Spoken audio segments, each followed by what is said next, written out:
Thank you very much for joining us this morning. You're welcome. So good to see you. So back in July, you completed the placement of a 300 million euro Tier 2 subordinated bonds in your first bond issuance. I was wondering if you can elaborate a bit on what this issuance is supporting. Yes. The rationale for this debt issuance is threefold. First, it is intended to finance our growth up until 2022, according to the business plan, the new business plan streamline, and to size the opportunities, the market opportunities in the price hardening backdrop. End of June, before the debt issuance, the solvency ratio of CCR Re was just a little bit below 190%. With this debt issuance, it will be around 220% or 230% end of the year and next year. So it's a very important point. The second important point is that we wanted to optimize the capital structure of CCR Re by leveraging it a little bit more and by taking benefit from the low rate environment. And we are very satisfied because we obtain a coupon below 3%, which is very, very good given our credit rating single A.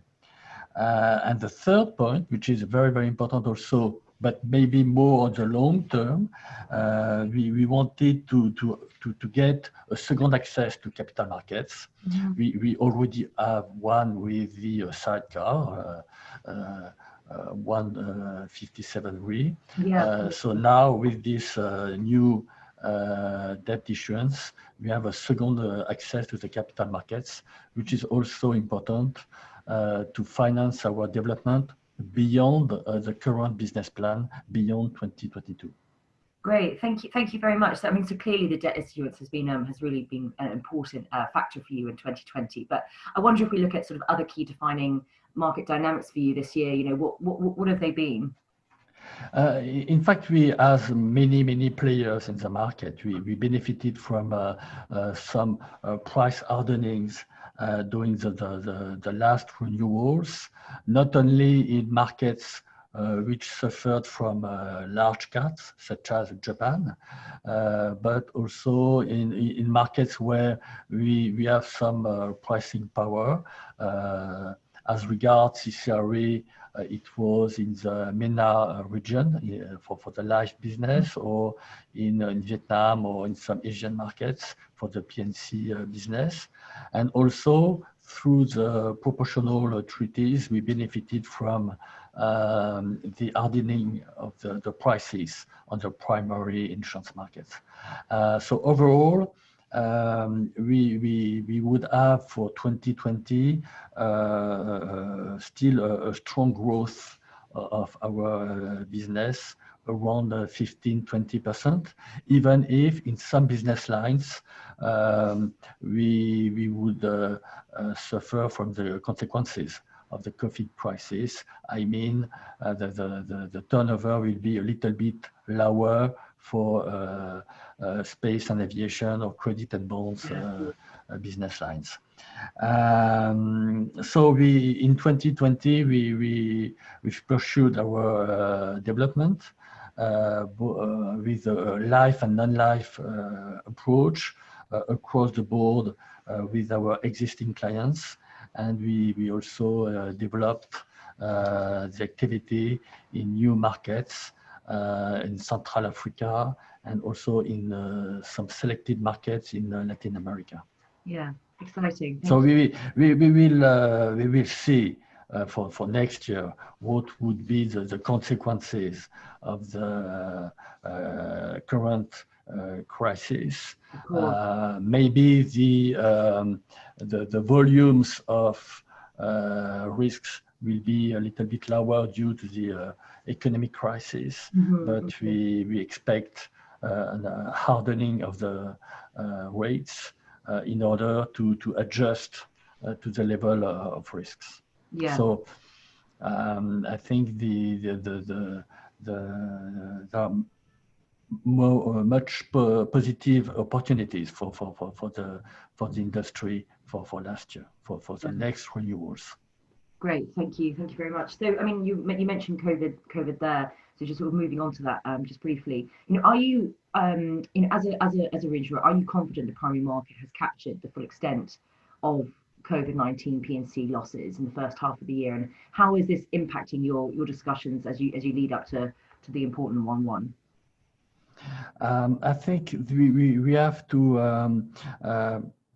draw the conclusions from what happened beginning of the year by clarifying all contractual terms, both on the primary insurance side and on the reinsurance side.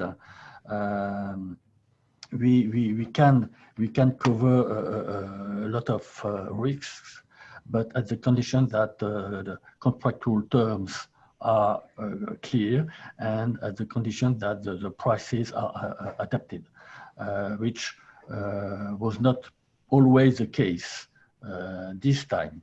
So and I understand the difficulty for the primary insurers to adjust completely and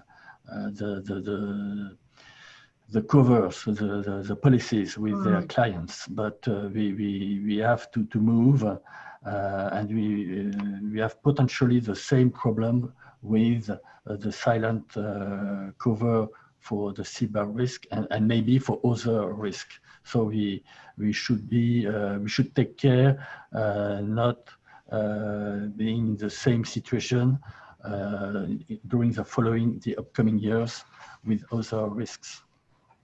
Yeah, no, of course. So thank you. So in terms of how these risks are handled moving forward, I mean, we've seen some movement in France with regards to the public-private partnerships for pandemic risk. I wonder if you can elaborate on this, and what do you think is the answer for other systemic risks?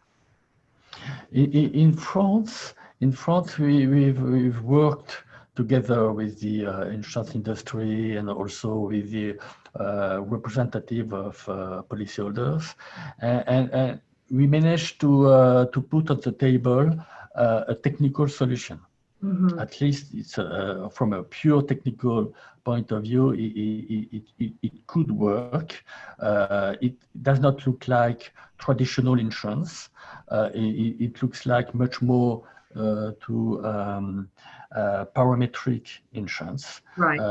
But the idea is to have an operational tool which delivers very quick answers during the crisis.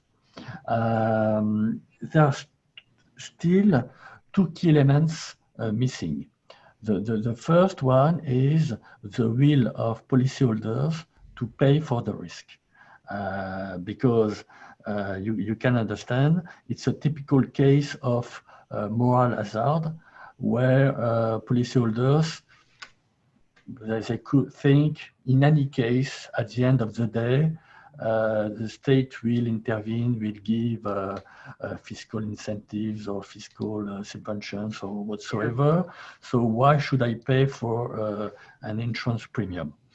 And I am not convinced at that stage that the policyholders will accept to pay the right price for the risk. Yeah.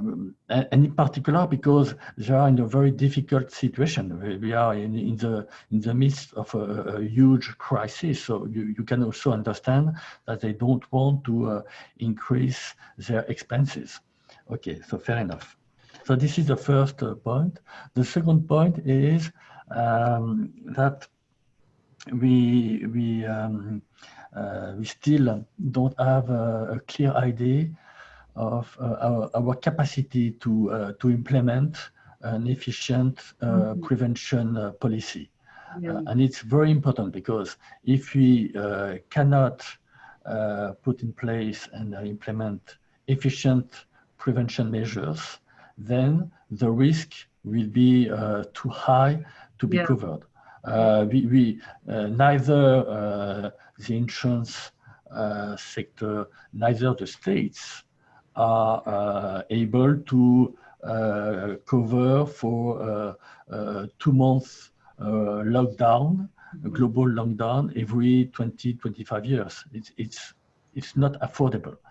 So we will have to do everything possible to diminish the exposure, so that the probability of global lockdown will be very, very low, one every century or 2 centuries. And in that case, then the price will be affordable, and we could build an insurance scheme to deal with it.